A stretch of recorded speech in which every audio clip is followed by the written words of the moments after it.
Bienvenue dans ce nouveau numéro de C'est la santé, consacré aujourd'hui à la pédiatrie, une autre façon de soigner. Marseille est l'une des rares villes en France, mais aussi en Europe, à être dotée de services qui regroupent toutes les disciplines médicales et chirurgicales consacrées à la pédiatrie. Pour vous, parents ou futurs parents qui nous regardez, nous tenterons d'apporter des questions et des réponses à vos questions.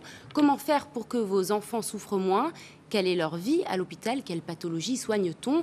Pour y répondre, deux spécialistes sont avec nous. Michel Tsimaratos.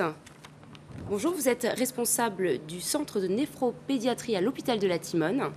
Et Brigitte Chabrol, responsable du service de pédiatrie générale et de neurologie pédiatrique, ainsi que de deux centres de référence à la Timone également. Bienvenue sur ce plateau. Avant de vous donner la parole, je vous propose de prendre la direction des urgences de la Timone, que vous connaissez donc bien tous les deux. Voyons comment on traite la douleur chez l'enfant. Reportage. C'est une règle pour évaluer ta douleur. Donc ici, c'est tu n'as pas mal du tout. Et là, c'est la douleur la plus intense que tu puisses avoir. Et tu me dis à combien... Les enfants qui arrivent aux urgences ne souffrent pas tous de douleurs aiguës. Lorsque la douleur est modérée, des médicaments simples comme le paracétamol font l'affaire.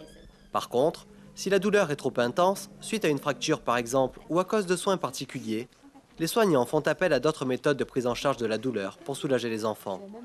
Quand un enfant arrive par exemple pour une fracture et qu'il a une douleur intense, c'est évident que ce genre de traitement ne va pas suffire et on n'hésite pas ici à faire des injections, enfin au moins une injection de morphine par voie intraveineuse pour calmer l'enfant.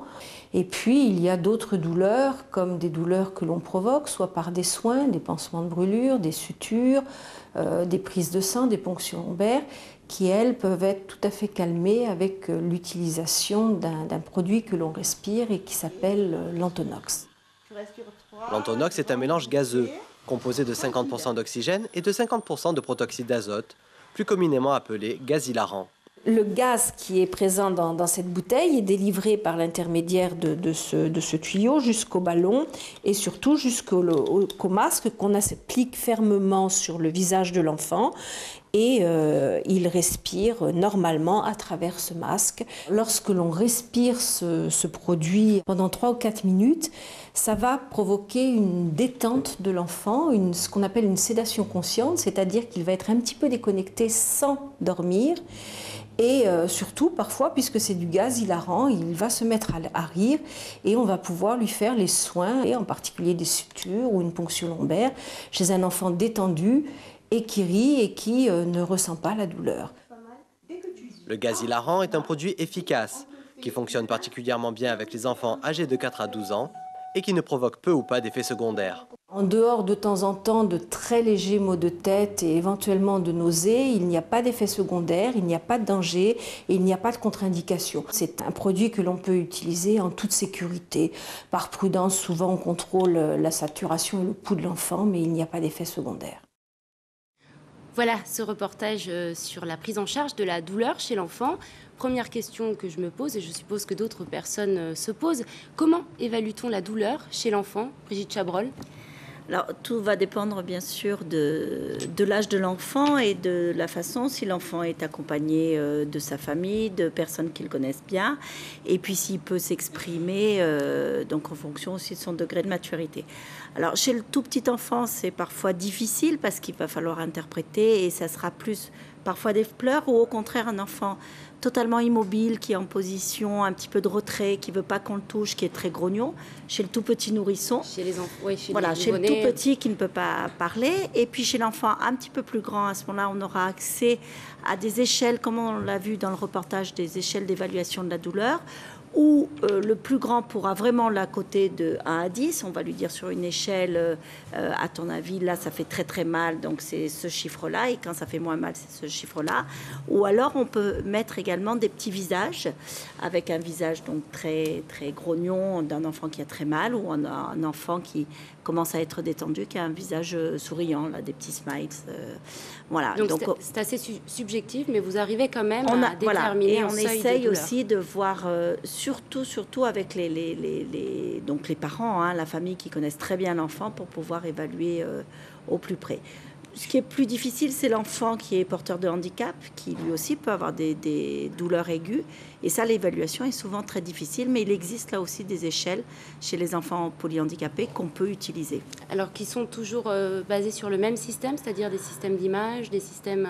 Ou des systèmes d'analyse, d'interprétation de son comportement. C'est surtout... Le comportement est très, très important pour évaluer la douleur. Hein. Comment est cet enfant? Est-ce qu'il est différent? Ça, c'est très, très important. Quand le langage n'est pas là, justement, on compte sur les familles pour nous aider justement à comprendre. Ah oui, bien sûr. L'importance de la famille dans le traitement de la douleur des enfants. Un enfant, de toute façon, en pédiatrie, un enfant ne se voit jamais seul. Un enfant est dans sa famille. Est-ce que l'enfant réagit de la même façon à la douleur qu'un adulte, Michel Tsimaratos? Est-ce que l'enfant souffre comme un adulte? Sûrement. La souffrance physique est ressentie par les enfants au même titre que les adultes, et ce n'est pas parce qu'un enfant est petit et qu'il ne peut pas s'exprimer qu'il n'a pas mal.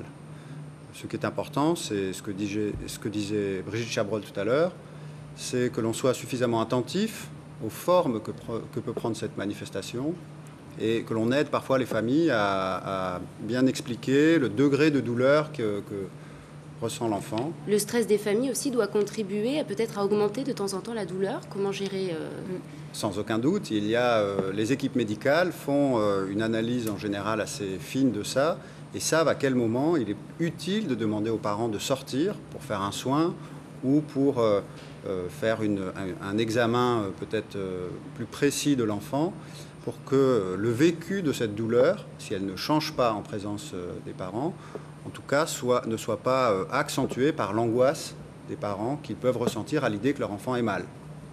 Alors l'arsenal médical ou la boîte à outils du médecin est vaste. Est-ce qu'elle l'est autant que chez l'adulte? Brigitte? Ah oui, on a à notre disposition, si vous voulez, dans les médicaments antidouleurs, on a différents niveaux, donc on part du niveau 1 et on va jusqu'au niveau 3. Et en fonction du type comme on l'a montré tout à l'heure, en fonction du...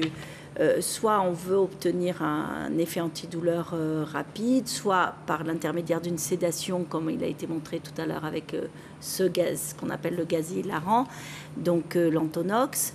À partir de ce moment-là, on a absolument les mêmes molécules que chez les adultes. Et les mêmes effets secondaires que chez les adultes, éventuellement? Alors, les enfants, en général, le tolèrent mieux. Il y a moins d'effets secondaires, en particulier dans tous les dérivés morphiniques, qui sont beaucoup mieux tolérés que chez l'adulte. On enregistre moins d'effets secondaires. Expliquez-nous les progrès réalisés sur la prise en charge de la douleur chez les patients, et plus particulièrement chez les enfants. Je crois que c'est un phénomène relativement nouveau, Michel Tsimaratos. Oui, c'est vrai. Ça ne fait pas très longtemps que l'on s'intéresse à la douleur de l'enfant. Et ça ne fait pas très longtemps qu'on a développé des outils aussi larges que chez l'adulte, vous l'avez dit, avec une idée qui est de dire les soins doivent être le moins douloureux possible, et la douleur en tant que symptôme doit être prise en charge le plus précocement possible, même chez les enfants qui ne peuvent pas s'exprimer, chez les nouveau-nés ou chez les nourrissons. À quoi doit-on ce changement de culture, justement, sur la prise en charge de la douleur? C'est plutôt une reconnaissance, et puis surtout, comme l'a dit Michel, c'est un tout petit nouveau-né peut également souffrir, exprimer de la souffrance. Donc, c'est vrai qu'il y a, on va dire, une vingtaine d'années, on considérait qu'un nouveau-né n'arrivait pas à exprimer ce qu'il ressentait, ne pouvait pas exprimer son inconfort, et que maintenant, on est de plus en plus sensible et on essaye de décoder tous les messages qui peuvent nous faire passer. Et pour répondre à ces messages, on a un arsenal thérapeutique qui est assez important. Après, en termes de soins, effectivement, on a fait quand même beaucoup de progrès pour essayer, ne serait-ce qu'une simple prise de sang, pour essayer de diminuer ce stress et cette douleur chez les enfants, mais pour les gestes aussi beaucoup plus invasifs. On a parlé tout à l'heure dans le reportage de ponction lombaire ou d'autres gestes qui sont beaucoup plus douloureux. Effectivement, là aussi, on tient compte de tout ce facteur douleur et ce facteur stress, hein, surtout une grande anxiété souvent. Et c'est difficile de faire la part des choses entre ce qui est l'anxiété et vraiment la douleur ressentie. Surtout chez les enfants, oui, je suppose. C'est très compliqué. La pédiatrie est une médecine relativement nouvelle. Oui. Ça, à peu près deuxième moitié du XXe siècle, c'est les guerres mondiales qui ont fait l'histoire de la pédiatrie, c'est aussi l'histoire sociétale. C'est vrai que, on va dire, entre la première et la deuxième guerre, dans les années 1920-1930, avec aussi la reconnaissance de l'enfant en tant que tel, l'émergence un petit peu de l'enfant comme personne, et puis surtout après 1945, effectivement, et puis c'était dans une optique sociétale, puisque après ces traumatismes, il fallait que pour une société aille bien, que l'enfant aille bien, que l'enfant dans sa famille aille bien. Donc il y a eu la création de la protection maternelle et infantile, aussi. Bien sûr, et de la médecine de l'enfant. Et surtout, c'est des grands pionniers. Il y avait Robert Debré à Paris dans ces années-là.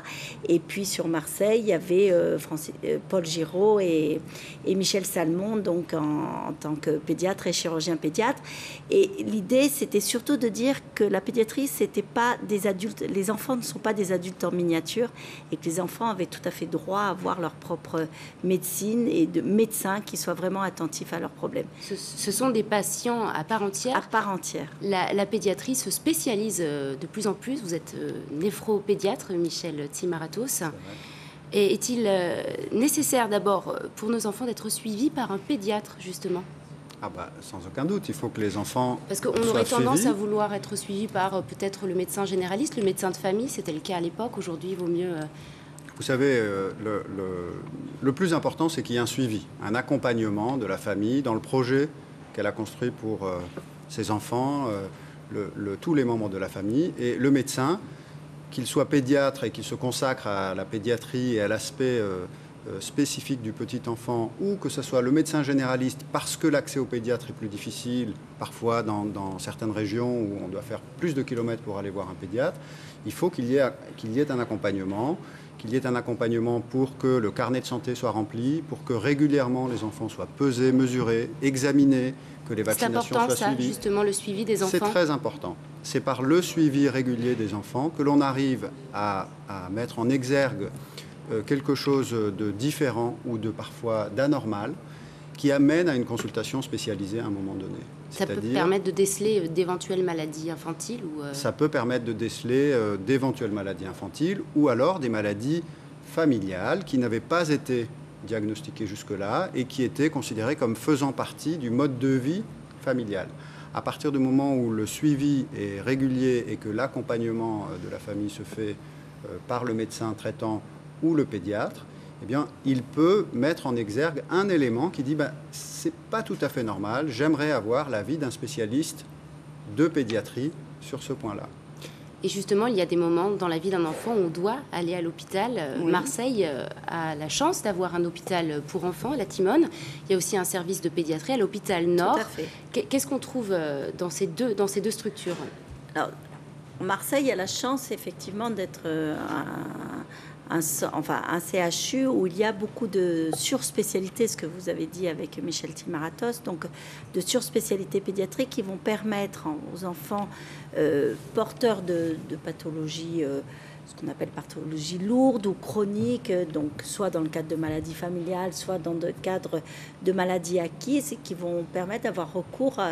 Donc les familles pourront avoir recours à un certain nombre de spécialistes qui vont permettre de résoudre les problèmes.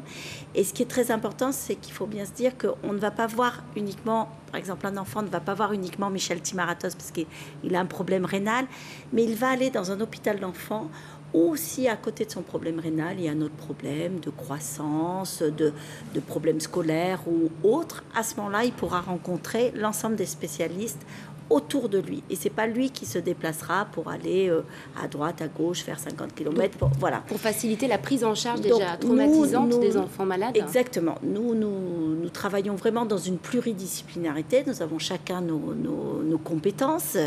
Mais c'est surtout cet aspect multidisciplinaire qui est très, très important et qu'on retrouve au sein de l'hôpital d'enfants. Et puis, il y a aussi les services, donc plus des services de pédiatrie générale qui permet aussi l'accès à tous en cas de pathologie aiguë, un enfant qui allait bien, puis qui a besoin d'une hospitalisation, qui peut être hospitalisé soit dans le service de pédiatrie de l'hôpital Nord, soit à la Timone aussi dans ce cadre, par le biais des urgences. Vous, professeur Timaratos, dites-moi quel type de pathologie traitez-vous dans votre service? Vous êtes néphropédiatre, donc c'est essentiellement des enfants qui sont sous dialyse, mais encore? C'est des enfants qui souffrent de maladies rénales. Et les maladies rénales sont des maladies qui sont parfois difficiles à diagnostiquer, qui peuvent se manifester même avant la naissance, dans certains cas. Déjà dans le ventre de la maman, l'échographiste peut être alerté par un certain nombre d'images. Et donc à ce moment-là... Parce que justement, la pédiatrie commence au niveau prénatal. Oui, avant la naissance. Bien sûr. La pédiatrie commence au niveau prénatal. Et au CHU de Marseille, il y a 2 centres où il y a une prise en charge prénatale très très pointue, donc à l'hôpital Nord bien sûr, et au centre... entre l'hôpital de la Conception et l'hôpital de la Timone, il y a une prise en charge par les obstétriciens en lien avec les médecins qui sont susceptibles de mettre en évidence des anomalies, par exemple des anomalies rénales. À ce moment-là, on peut intervenir et donner des conseils, expliquer avant la naissance aux parents qui attendent ce bébé.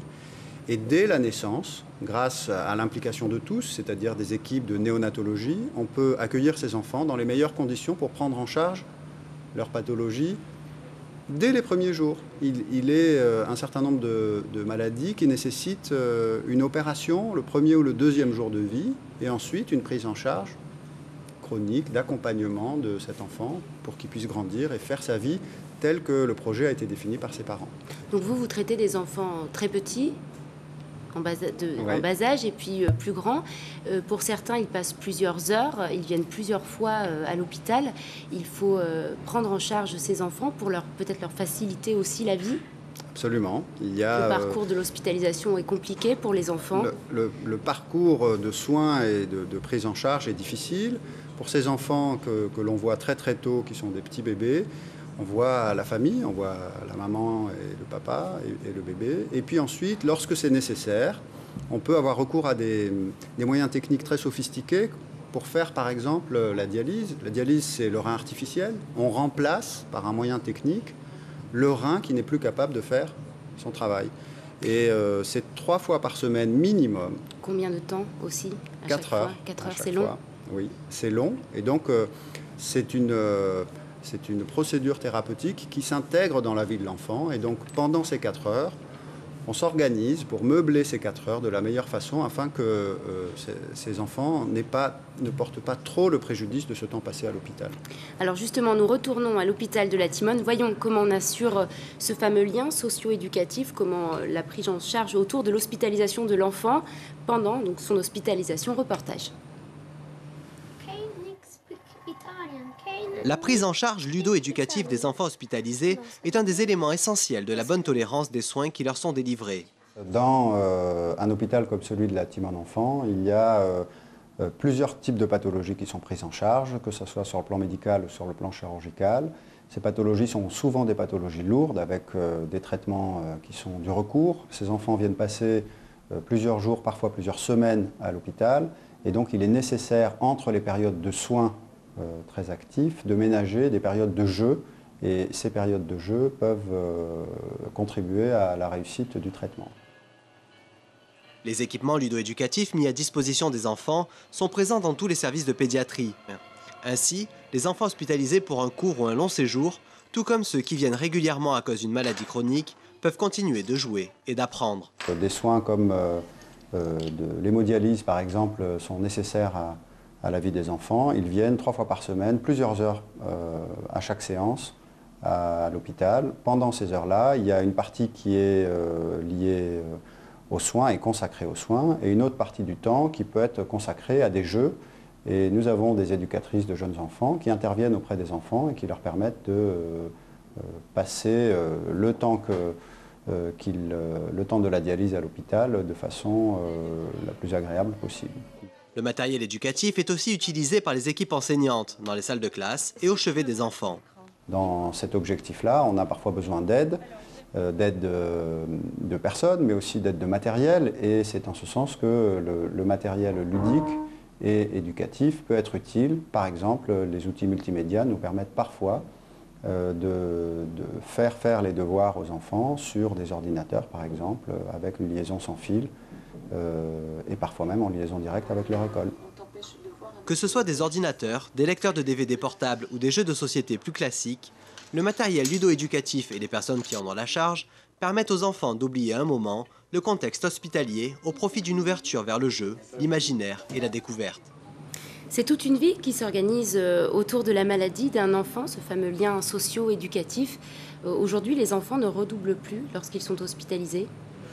Ah non, il y a tout un système. Donc il y a l'éducation nationale à l'hôpital avec des professeurs des écoles et des professeurs de collège qui peuvent assurer les cours. Il y a parfois même, l'année dernière, on a un enfant qui est venu passer des examens à l'hôpital parce que c'était un lieu qui était pour lui beaucoup plus calme, moins stressant que de se retrouver en salle d'examen. Il est venu passer son brevet des collèges qu'il a réussi sans problème. Donc vraiment, j'allais dire, on permet d'avoir une scolarité à la carte. Alors soit l'enfant est effectivement très longtemps hospitalisé et peut faire sa scolarité à l'hôpital, soit il est à domicile et il y a des liens entre les maîtres et les professeurs des écoles et la structure hospitalière qui va permettre de poursuivre aussi cet enseignement à domicile et l'hôpital se charge de faire ce lien. Ces activités justement ludiques et éducatives, est-ce qu'elles aident à la guérison des enfants justement? Elles aident à la guérison. Elles contribuent à faire que les soins se passent dans une ambiance la plus proche possible de la vie normale. C'est nécessaire de garder ce lien avec la vie normale en tout cas. Oui, c'est nécessaire car avec la spécialisation de la pédiatrie, avec les progrès techniques qui ont été faits, avec l'investissement extrêmement fort du corps médical dans une surspécialisation dans le domaine de la pédiatrie, on a réussi pour certaines maladies, pas pour toutes malheureusement, à substituer des objectifs de survie. Pour quelle maladie, par exemple? Par exemple, dans l'insuffisance rénale, aujourd'hui, l'objectif n'est plus de survivre. L'objectif est de mener la vie qu'on avait projetée, c'est-à-dire d'aller à l'école. Chez nous aussi, il y a eu l'année dernière un passage de brevet, un passage du bac, dans le centre scolaire de la Timone. Il y a une direction de l'école de la Timone qui est reconnue par l'éducation nationale, qui travaille en lien. Lorsque nous avons des jeunes gens ou des jeunes filles qui rentrent au lycée ou qui sont au collège et qui sont dialysés, en général, l'équipe éducative et un membre de l'équipe médicale se rendent dans l'école pour faire une réunion avec le professeur responsable et pour expliquer pourquoi les absences vont essayer d'être soutenues au niveau de l'hôpital. Et parfois, on met en place des systèmes d'assistance à domicile avec l'école. Donc les cours qu'on fait à l'hôpital pendant la séance de dialyse, par exemple, sont les cours qu'aurait eu l'enfant à l'école. On peut avoir une liaison par Internet. On a même eu une liaison Wi-Fi avec une webcam dans une classe. Et donc l'enfant qui pouvait avoir le retour de ce qui se passait dans sa classe.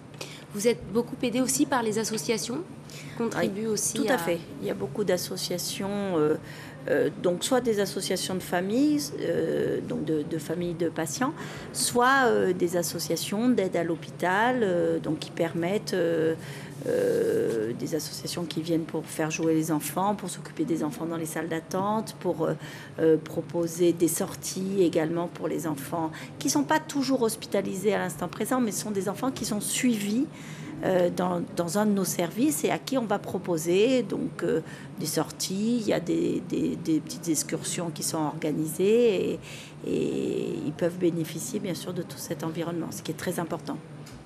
Le personnel soignant est aussi très important, je suppose, dans le lien justement avec les familles aussi. Bien sûr. Comment est-ce que ça se passe? Comment vous arrivez à aider et à porter à bout de bras les familles qui auraient du mal à gérer la maladie de leurs enfants? C'est des projets qui se font en équipe. Donc il y a bien sûr il y a les médecins, mais il y a aussi tout le personnel soignant, les puéricultrices, les auxiliaires de puériculture. Il y a aussi des éducatrices de jeunes enfants, il y en a une par service. Il y a les instituteurs, il y a les psychologues, les psychologues. Voilà, un travail important. Très aussi. important, bien sûr. Chaque service est vraiment... on ne peut pas dire qu'il y ait des services où on ne pense qu'au côté, j'allais dire, consultation médicale, prescription, soins, et puis qu'on ne s'occupe pas de l'environnement de l'enfant. Comment ça se passe si les familles refusent l'aide du personnel? Ça arrive de temps en temps? Qu'ils soient réticents? Ça peut arriver qu'il y ait c'est en général une crainte. C'est-à-dire, les familles craignent que l'intervention médicale ou l'intervention de l'équipe hospitalière fasse plus de mal que de bien. Il faut expliquer, prendre le temps, il faut bien faire comprendre que, on parlait tout à l'heure de la douleur, on va s'occuper de la douleur qui pourrait être engendrée par ça, que les soins vont être rendus plus simples, que tout ça c'est dans un vrai objectif de projet familial, que c'est dans un vrai objectif d'insertion socio-scolaire. Il faut mettre des mots sur les mots. Bien sûr. Bien sûr, il faut mettre des mots sur les mots. Tout à fait. Merci beaucoup Michel Timaratos et Brigitte Chabrol d'être venus sur ce plateau. Voilà, c'est la fin de cette émission. Je vous remercie de l'avoir suivi.